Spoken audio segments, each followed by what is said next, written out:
E nós temos falado aqui sobre um assunto que é muito importante, na verdade ele é urgente para os nossos dias, que é a retomada da compreensão dos parâmetros básicos da nossa fé, para que a gente tenha uma caminhada saudável ao lado da pessoa de Jesus. Eu não estou dizendo aqui que o fato de a gente conhecer as doutrinas certas vão nos levar a viver de maneira correta, né?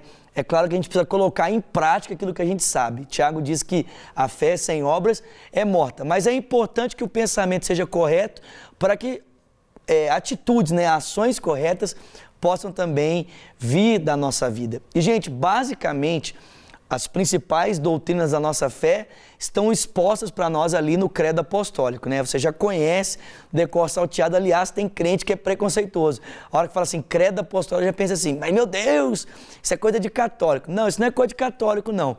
Isso é coisa nossa, isso é coisa da fé cristã.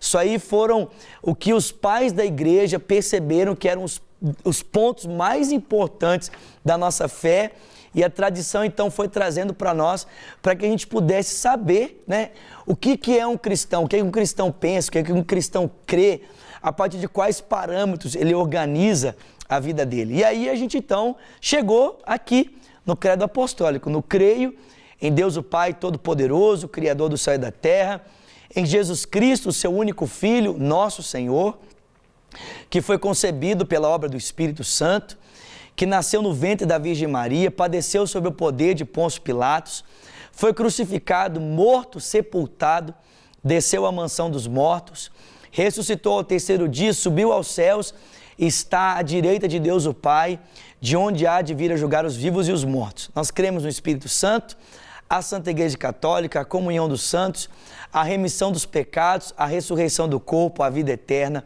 Amém.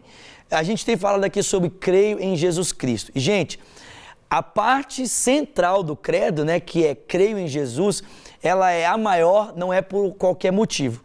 Ela é a maior porque a partir da pessoa de Cristo é que nós podemos, de fato, ter uma concepção completa dos principais parâmetros da nossa fé. Nós conhecemos Deus como nosso Pai a partir de Jesus. Nós temos acesso ao Espírito e à Igreja por causa de Jesus. E nós cremos que Ele é o Filho de Deus, Ele é o nosso Senhor. Ser Filho de Deus significa que Ele tem um lugar de amor e aceitação. Ele é o nosso Senhor porque Ele é o verdadeiro Deus.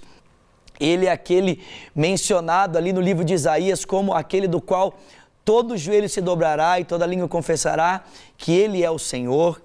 Nós cremos que Ele foi concebido pela obra do Espírito, no ventre da Virgem, que Ele padeceu sob o poder de Pôncio Pilatos, que Ele foi crucificado, morto e sepultado. Foi exatamente aqui que nós paramos a nossa última reflexão. Por que a morte de Jesus foi uma morte de cruz, né? E por que diante da morte de cruz, o Filho de Deus expressou tanta agonia, tanta dor? Você olha ali para o Gólgota, né? Em Mateus capítulo 26, para o Getsêmani, e você percebe Jesus angustiado. Você percebe que parece que há um temor no coração dele de caminhar em direção à cruz. E mesmo ali na cruz, exposto àquele sofrimento, ele levanta os olhos para o céu e diz: Deus meu, por que me desamparastes? Aí você olha para a história da igreja e você percebe o martírio de Policarpo, que era discípulo de João, por exemplo. Policarpo caminha resolutamente em direção a uma fogueira. Quando os soldados vêm para prendê-lo, Policarpo diz: olha, não precisa me tocar, não precisa colocar a mão em mim, eu caminho resolutamente. E ele morre queimado, cantando hinos a Deus. Aí você olha para Jesus e pensa: meu Deus, quer dizer, o meu Senhor caminhava temeroso em direção à cruz e Policarpo tão resoluto, né? Parece que tantas pessoas caminham de forma mais resoluta em direção à cruz e, gente, não é nada disso. O temor do Senhor não tinha a ver com o seu sofrimento físico, o temor do Senhor não tinha a ver com a sua angústia relacionada à dor que ele passaria no seu corpo. O temor do Senhor, gente, a angústia de Jesus tinha a ver com essa separação do seu Pai Celestial. O maior sofrimento do Cristo não teve a ver com a agonia que ele experimentou no seu corpo. O maior sofrimento do Cristo teve a ver com a agonia que ele experimentou em relação ao Pai. Ele foi separado de Deus. Ali por um momento ele foi exposto à ira de Deus. E o que é a ira de Deus, né?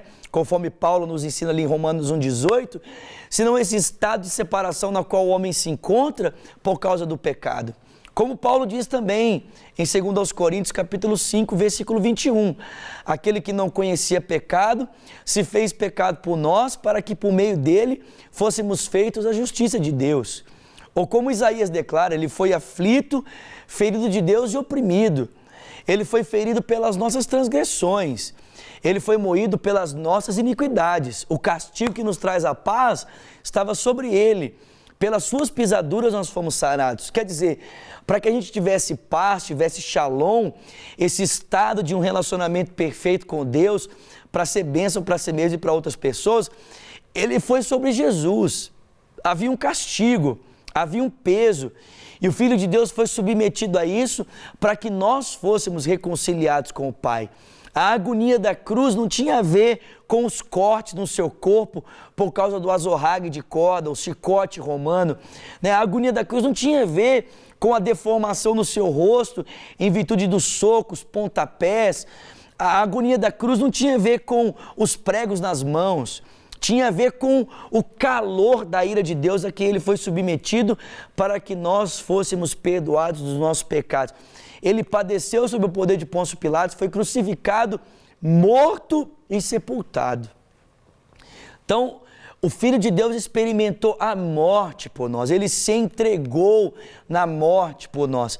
Eu costumo pensar que é muito simples entender a diferença da nossa morte para a morte de Jesus, porque nós experimentamos a morte porque desobedecemos e, como consequência do pecado, morremos. O salário do pecado é a morte. Mas o Filho de Deus experimenta a morte não porque desobedece, mas porque caminha em uma vida de obediência, ele então se entrega por nós na morte. E é por isso que a paga da sua morte não é a morte eterna, a paga da sua morte é a ressurreição. Jesus não é um pecador na cruz pagando pelos seus pecados. Se ele fosse um pecador na cruz pagando pelos seus pecados, ele teria que ter permanecido morto. Mas ele se fez pecado. Ele era um santo, levando sobre si os nossos pecados, levando sobre ele a nossa condenação, para que por meio da condenação, para que por meio dela, eu e você fôssemos perdoados e fôssemos restaurados para a glória do Pai. Para receber todas as novidades do canal, inscreva-se e, se curtir o vídeo, clique em gostei. Aproveite para acompanhar a Rede Super nas redes sociais.